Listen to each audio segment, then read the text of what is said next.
हम अपनी अकल बुद्धि से तो अनर्थ समझते हैं, अनर्थ हो गया, गजब हो गया, ऐसा भगवान को नहीं करना चाहिए था। लेकिन महापुरुष तो जीवात्मा के मरज को देख रहे कि यहाँ ठीक करने में, दुनिया को बचाने में ये जीवात्मा कई जन्म नरकों में ठोकर खाएगी, कहीं 84 में भटक जाएगी। इसलिए महापुरुष इस चीज़ को, इस गलीज मशाले को निकाल कर जल्दी जीव को निर्मल करना चाहते हैं।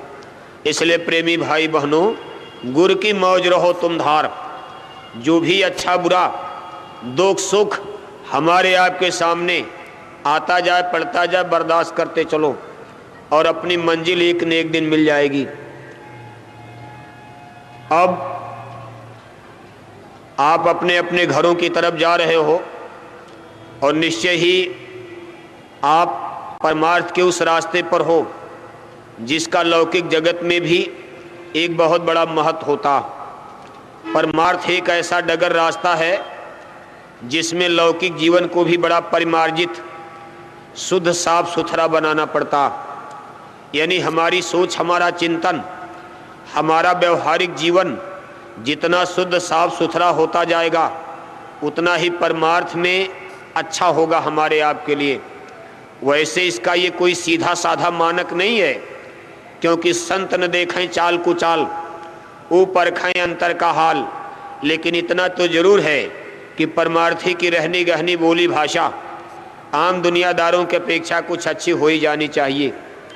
अब ऐसा नहीं है कि हम आप उसी दुनियादारों की तरह से लोभ लालच में घर परिवार में रगड़े झगड़े करें। सास बहू का झगड़ा, भाई भाई का झगड़ा, बाप बेटे का झगड़ा, तो आपके टोले मोहल्ले पर अगल बगल में क्या असर पड़ेगा सोचो आप दूसरे को शिक्षा दो कि चलो हमारे गुरु महाराज के यहाँ भजन कर लो, भक्ति कर लो, दुनिया में कोई कुछ का नहीं है, छोड़ कर जाना।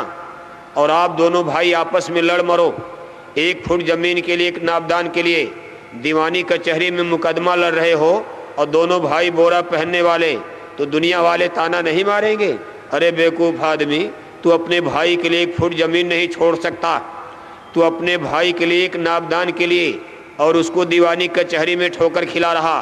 10 साल हो गया मथुरा जाते, दोनों भाई में बोला चाली नहीं हो पाई और उनके घर भोजन प्रसाद नहीं खाने गए सत्संग में, तो दुनिया ताना नहीं मार दे, उनका ताना गलत नहीं है।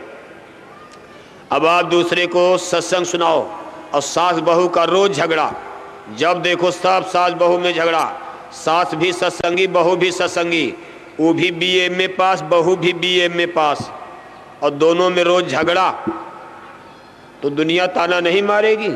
अगर आप उनको सत्संग लगो सुनाने आत्मा परमात्मा का, तो दुनिया टोला मोहल्ला वाले ताना मारेंगे, अरे बेवकूफ़ आदमी, तू हमको क्या सत्संग सुनाएगी, तू अपनी बूढ़ी सास को 10 गाली रोज देती, तू अपनी बूढ़ी सास को मरते दम 1 गिलास पानी नहीं पिला पाई, तू हमको क्या सत्संग सुनाएगी।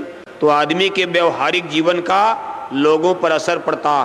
कहा तुम्हें सत्संगियों संसार में आदर्श बनना है, अमर संदेश सदगुरु का हमें चरितार्थ करना। अगर धर्मराज सतयुग रामराज की स्थापना का संकल्प परम पूज्य स्वामी जी महाराज ने आपके ऊपर शहरा बांधने का अगर उन्होंने लिया है, तो आपको हमको उस काबिल हो भी जाना चाहिए। सत्संग सुनत बहुत दिन बीते, अब तो तजो पुरानी बान माने आदत। कहा सत्संग जल जो कोई पावे, मैलाई सब कट कट जावे, सत्संग साबुन से मैलाई कटती सुधार होता। तो हमारी बुराइयों में सुधार तो बहुत हुआ और अब तेजी से होता जाएगा। दया की किरणें बरस रही हैं, अब की बार दया बरसी है और आगे और तेज बरसात।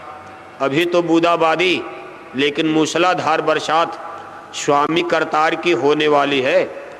इसके लिए थोड़ा सचेत रहना आप। अगर सो जाओगे आलस में, जैसे कोई सो गया आलस नींद में, तो खेत की मिट्टी भी बह जाएगी। पानी तो सबके खेत में बरसेगा, लेकिन जो चतुर चालाक किसान आलस को छोड़कर रात में भी जागकर फावड़ा उठा लेगा, अपने खेत की मिट्टी बांध देगा, उसके खेत में पानी टिक जाएगा। और जो आलस नींद में सोता रहेगा, मिट्टी भी बह जाएगी उपजाऊ और पानी भी बह जाएगा। इसलिए दया की बरसात होने वाली है और आप घाट पर बैठकर इंतजार करो। ये सुबह शाम घाट पर बैठना क्योंकि दया की बरसात इसी घाट पर होगी। हर चीज का अड्डा होता, हर चीज का स्थान होता। जागो शब्द गुरु मेरे घट में, ये जीवात्मा का घट यानी घाट दोनों आंखों के बीच में। सुधा वृष्टि भय दो दल माही, जिये भालु कप निश्चर नाही, ये दो दल कमल के बीच में। यहाँ तीसरे तिल पर अमृत की वर्षा होगी। और जिये भालु, भालु माने शील क्षमा संतोष विरह विवेक रामादल। और निश्चर, जिये भालु कप निश्चर नाही, निश्चर माने काम क्रोध लोभ मोह अहंकार यानी रावण दल। जब ये अमृत की वर्षा होती है तो रामादल जिंदा और रावण दल यानी काम क्रोध लोभ मोह अहंकार जो जीवात्मा के दुश्मन हैं, पांचों नाग 2500 नागिन सूंघत मरी। गुरु ने मुहिदीन ही अजब जड़ी, गुरु ने मुहिदीन ही रे नाम जड़ी, पांचों नाग 2500 नागिन सूंघत तुरत मरी। इसी मनीषियों ने हिंदू धर्म में नाग पंचमी बताया, इसी को नाग पंचमी कहते हैं। जब ये पांचों नाग बस में हो जाते वही नाग पंचमी। और जब ज्योति जल गई राम नाम मरी तो दिवाली हो गई। बाहर की दिवाली तो आप दिया बाती, ये तो बुझ जाएगी, लेकिन राम नाम मर दीप धर, जी है दे हरिद्वार, स्वामी भीतर बाहर जो चाह सुजियार। और नहीं चाहिए दिया घृत बाती, इसमें बाहर का कोई तेल बाती दिया नहीं, ये परमानेंट चीज है राम नाम मरी। ये सच्ची दिवाली, सदा दिवाली संत घर। इसलिए ये दिन आपके यहाँ, आपके किस्मत में भी ये लिखा बधा है, आज नहीं तो कल। जब रास्ता सही है, मंजिल सही है, एक न एक दिन तो लक्ष्य पर पहुंच जाएंगे। लेकिन जब रफ्तार अच्छी होगी तो जल्दी होगा, और थोड़ा सा आलस होगा, थोड़ा सा सचोटी कम होगी, सावधानी कम रहेगी, रगड़े झगड़े में फंसे रहोगे तो इसमें समय लग जाएगा। इसलिए दया की बरसात तो आप पर होगी। इसके लिए परम पूज्य साईं महाराज के चरणों में हम भी आपके लिए दुआएं मांग रहे हैं। आपके लिए, अपने लिए नहीं। इतने बड़े मंच पर इस मन से अगर केवल हम अपने लिए मांगेंगे तो बहुत बड़ी गद्दारी हो जाएगी। इस मन से हम आप सबके लिए दुआएं मांग रहे हैं और आपके पीछे हमारा भी उद्धार हो जाएगा। इसलिए इस अवसर पर आप फकीरों की झोली भरो।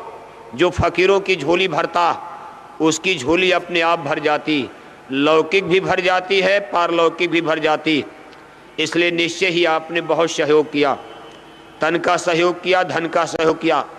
हमारे तमाम प्रांतों के भाई बहन आज कई महीने से यहाँ रह करके अपना खून पसीना जला डाला इस ठंडी में,